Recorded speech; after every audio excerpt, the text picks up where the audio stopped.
entreprise ne se mesure pas par rapport à ses patrimoines, mais par rapport à sa caisse. Et comme il en a dans sa caisse, dans ses poches aussi, on va évaluer ça après la réunion.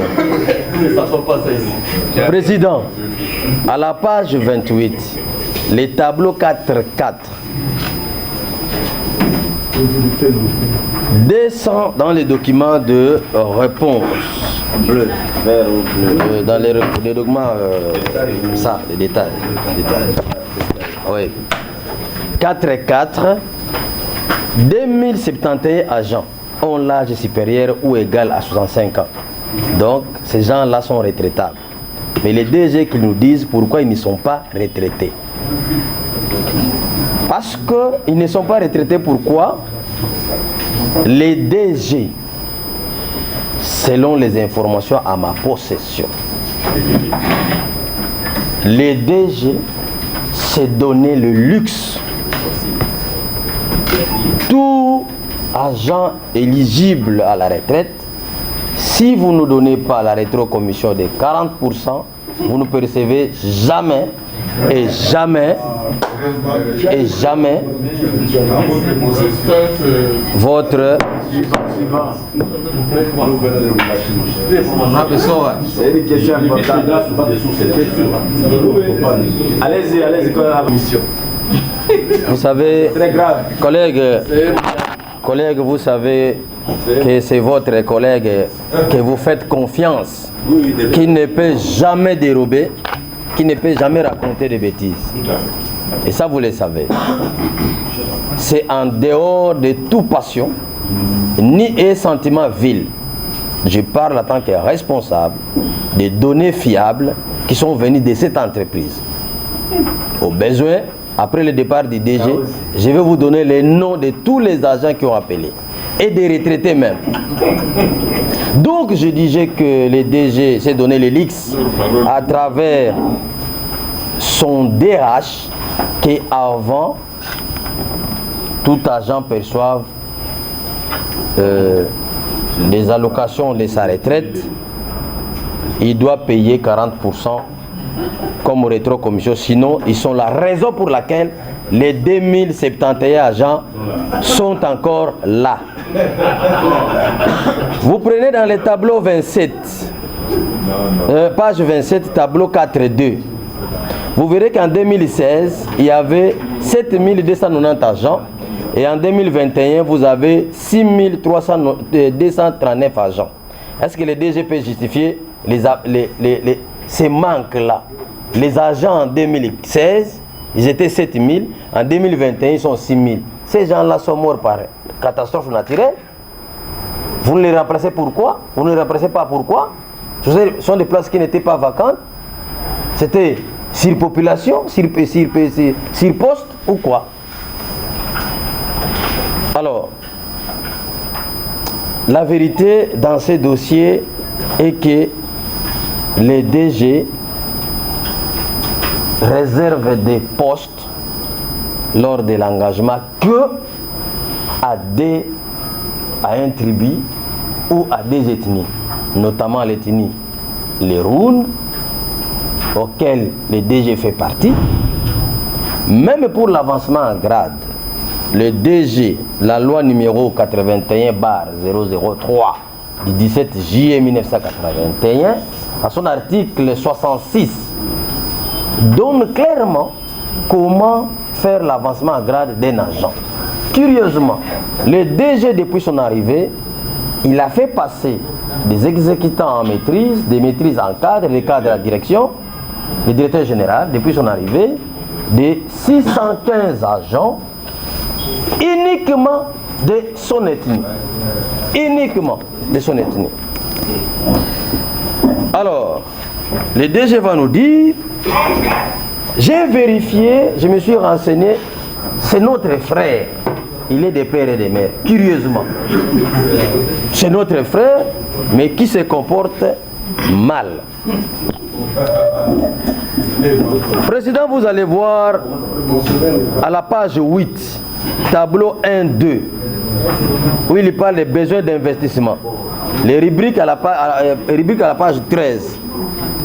Monsieur le DG, dans les soucis d'investissement, vous n'êtes pas sincère.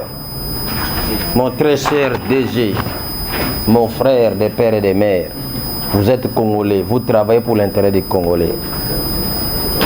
Tout le monde vous rappelle ici que quand vous étiez député, vous avez tenu des propos qui ont fait sauter les DG auxquels vous avez remplacé. Votre politique était haute-toi pour que je m'y mette. Et aujourd'hui, monsieur le DG, vous avez surfacturé les acquisitions. 60 cabines moyenne tension MTBT de 500 kV à 88 334 $. Donc vous prenez les 5 300 000, vous divisez à 60 cabines.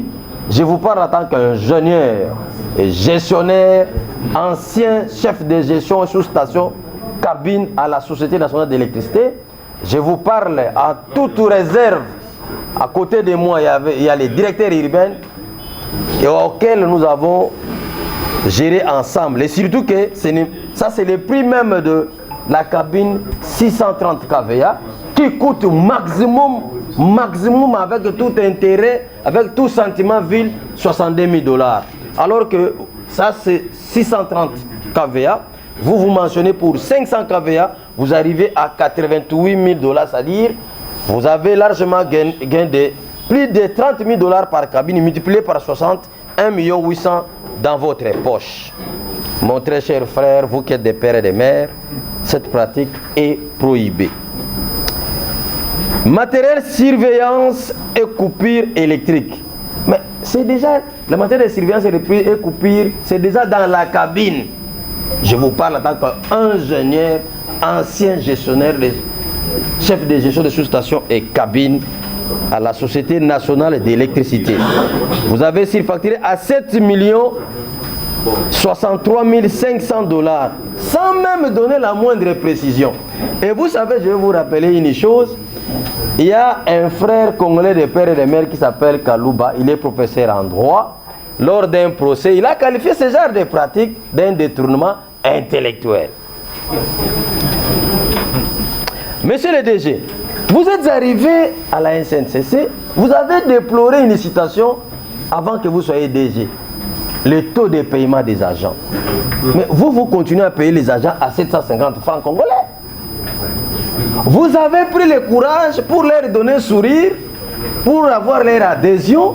Vous avez donné 300 000 francs congolais, vous avez ajouté 300 000 francs congolais au salaire des agents. 2 mois plus tard, le président il a retiré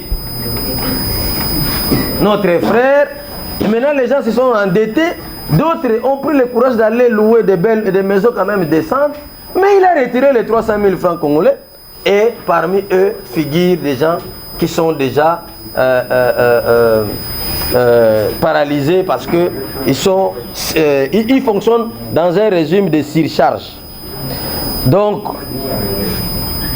les engagements, il y a 3 personnes que les DG respectent seulement quand ils envoient les quotas. Et vous ne pouvez être que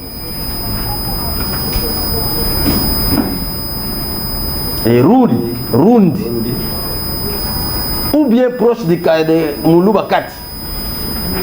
Et parmi les 3 bourreaux qui lui respectent, un qui est conseiller à la présidence de la République, qui est du Katanga, et l'autre qui est mort, mais son parti reste, et un dernier qui cherche à être congolais. Ce sont ces gens que lui respecte pour l'engagement. Donc, comme je venais de dire, bien informé. Oui. Donc, au vu de ces tableaux, les DG, j'ai vu que il peut faire quelque chose de bon si et seulement s'il enlève les pratiques blâmables qu'il présente dans la surfacturation. Il n'y a pas de sincérité. Deuxièmement, il faut enlever les sentiments vils qui vous animent d'engager et d'élever en grade que vos frères détenus. Et je vais demander enfin que les DG présentent un plan de redressement de l'Est de la République par rapport à SNCC. Donc, de Kasumbalesa jusqu'à l'Ituri. C'est ça le plan Est de la République pour les SNCC. Le Congo est divisé en deux. Du côté Est, c'est les SNCC. Du côté Ouest, c'est l'ONATRA. Le DG connaît ça très bien. Au vu de ces tableaux et ces comportements blâmables, les DG, que demandez-vous des DG? Chers collègues, il me reste en place.